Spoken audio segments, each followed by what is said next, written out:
It's Christmas time. It's Christmas time. Hey guys, welcome back to my YouTube channel. So today it's gonna be episode 5 of my Readmas marathon. I cannot believe we are already this far. It's almost a week out and I've been having so much fun and enjoying the books that I'm reading so far. I know I forgot to put in the last video the ratings for the book, so I'm gonna try to be more consistent with that, but you guys know that I truly enjoyed it because it's a Elsie Silver and because it was a novella. I wasn't thinking too much about it. Today I read this book. I'm showing you guys. I don't know if you guys can see, but of course I will put the cover actually here so that you guys can see, but I wanted to show you on my Kindle. But I have to say that it's one of those books where the cover and illustration got me because it's truly beautiful. I don't know, it encapsulated everything I was imagining about a white Christmas in a cabin in the woods. If you guys don't know about me, I hate the cold. I hate anything wet, anything cold, so I hate fall and winter with passion. Besides the fact that I can curl up and read books, if I have to be outside in the rain, I'm so miserable, but I love snow. I love Christmas and I love snow. I know it doesn't make that much sense, but I think it's magical, and my dream would be to either have a Christmas in New York or in a cabin in the snow somewhere with my whole family. I love the vibe. So this, and the fact that the title is The Asheville Christmas Cabin, was just perfect for me. It's by Holloway and Cecelia Scott, so it's a writing duo. So it's about three sisters, three triplets actually, and they were born on Christmas Day and partly on Christmas Eve. I think one of the triplets came out earlier and then the other twos, but I think it was cute. And they lost their parent in a car accident and they never went back to a cabin that they have in the family for years, which is the cabin in Asheville, the one in the title. They normally go there around Christmas. They have certain tradition and they were enjoying the time over there, but they left when their parent died and they went to live in Raleigh, I think, with their aunt. And their aunt Elizabeth basically became their adoptive mom and took care of them until they were grown enough to take care of themselves. And they have a special bond with her, especially Noelle, because each of the sisters has a really different personality, career, and lifestyle. So we have Eve. Eve is the one that has 3 boys, and she's married to David, who is a surgeon, a neurosurgeon, if I'm not wrong. And so her life is really hectic because she has to take care of the kids most of the time alone because he's really busy and she's homeschooling them. So it's, you know, a lot of her to take care of. She feels like they disconnected a little bit because he works so much and he's so busy, and I think he's trying to make partners at the firm he's working for. So yeah, it's not always easy to navigate, but they have a happy family. Her kids are really well behaved and she's content with that life. Then you have Angie. She's living in California. She has 1 daughter and a husband named Craig. Her husband name is Craig. He's such a piece of shit. Sorry guys, that's why I forgot his name. But yeah, and they live there because he's a tech guy in the Silicon Valley. You know, he's working in tech companies and she's miserable. She doesn't like living in California. She feels like she's grown very, you know, detached from her family. She has marital issues with her husband and with her daughter. It's a struggle as well because she's a teenager. You know how they are at 16. She doesn't need her mom. She's always by her boyfriend's family. So she feels really disconnected with her family. And then you have Noelle, the last of the triplets, and she doesn't have a family. She's a career woman, a little bit like their aunt, and she's really inspired by her. She has the same career. She's an art dealer in New York, and her dream would be to work in London. So they get a letter around Thanksgiving because they were all gathering at Eve's house.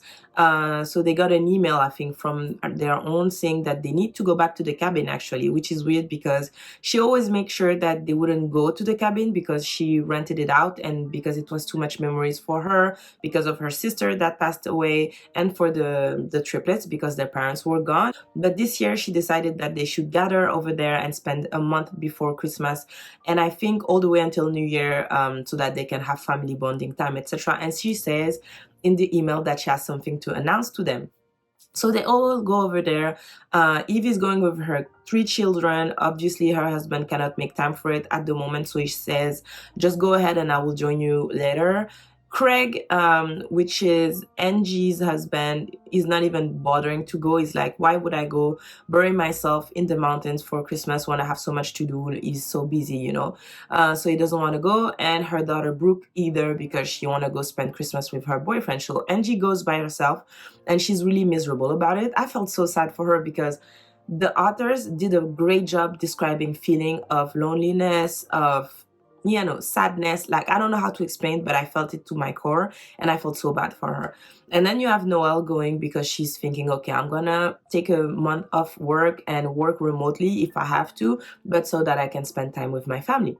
So their aunt announced that she found love with a man called Sonny. He's a farm man. He's really, you know, completely different from what they would expect her to be with, in a sense. She's becoming like a small town woman and they're so surprised about it, especially Noelle, because Noelle embodies her so much and they are so similar in a way that she feels disappointed because she's like, I've looked up to you my whole life and I wanted to be you, in a sense, and you changed so much, so what's going on? So yeah, their aunt is saying, I want you to reconnect with nature. I want us to spend time with the family and together, and I want you guys to get to know my boyfriend so that you guys can understand why I changed. And what I like about this is that each of the sisters is gonna have a realization moment. So you have Noelle, she rekindled a relationship with an old crush, and he's a man that is now a widower, has a daughter. His name is Jace, and his daughter is Casey, and I think his wife is dead from cancer or something like that. So they rekindled their old crush and they spend time together. She spent times with him. He's a vet and he has a lot of animals, so she also does a transition like her aunt, and she starts realizing that having a lot of money and a successful career is not all that is to life, you know. And she always says in the book, money is not everything. Then you have Angie. She actually finds information about their great grandmother, which name I think was Angelica. So I think she was named after her, if I'm not mistaken. And so she finds information about her, and she's a woman who saved a baby back in the 1950s. And that's how they got the cabin, actually. They got the land that the cabin is built on because they saved the baby of a rich family. And so she starts working with the old estate of the rich family, and she finds out a little bit later, on top of all of that, that her husband was cheating on her. So she's heartbroken and she realizes that no, she cannot do this anymore, and she wants to at least salvage the relationship with her daughter, and I will come back to that later. And then you have the third sister, Eve, and seemingly she's the most happy of the triplets because she has it all. She has a nice husband, nice kids. She feels lonely a lot because everything she has to do by herself, raise the kids, homeschool them, you know, even the activities that they're doing at the cabin and in the snow, she has to do herself. And he comes one of the rare times that he can make himself available, and he says to her that he wants another baby. And she's like, we barely can take care of the 3 sons that we have because you're never there. I don't want to go through this all by myself, because one thing I didn't mention, the triplets are turning 40, or I think they're in their late 30s or something like that. So for her to be 40 and a new mom again, it's not possible by herself, right? She needs help. You know, when you have a late pregnancy, you can have complications. And so she's saying to him, okay, I can do that if you cut back on work. And he's promising that to her. And for Angie, her daughter actually surprised her back at the cabin. So that's the cliffhanger that we ended in. And I cannot wait to get into the next book. I think it's the Asheville Christmas Gift. I think there's 4 books. And the last one, guys, I did it again to myself. The last one is November 2024. So at the same time that A Very Merry Nanny is coming out. And I can't take it anymore. Because this book was, I think, around 230, 50 pages, something like that. And I breezed through it. Like, believe it, I read it today and I'm filming the video today and I'm putting out the video today. No, I loved it. I loved it, and I'm going to spend the night reading the next one. So maybe I can do the video a little bit earlier for you guys tomorrow. But yeah, I'm enjoying this storyline so much, and I cannot wait to read the next of their adventure. I think it was a really nice book. It reminded me of a really nice Christmas movie because it wasn't too much, it wasn't too cheesy, it wasn't too perfect. We had issues, we had sadness, we had loneliness, we had longing, and we still got a great story. So yeah, a solid 5-star for me, and I can't wait to read the rest. So I will see you guys tomorrow in the next episode of the Readmas. It's probably gonna be the Asheville Christmas gift, or if I didn't finish it, it's gonna be another short novella. So I will let you guys know, and in the meantime, have a great evening. Bye. The season of peace is finally here.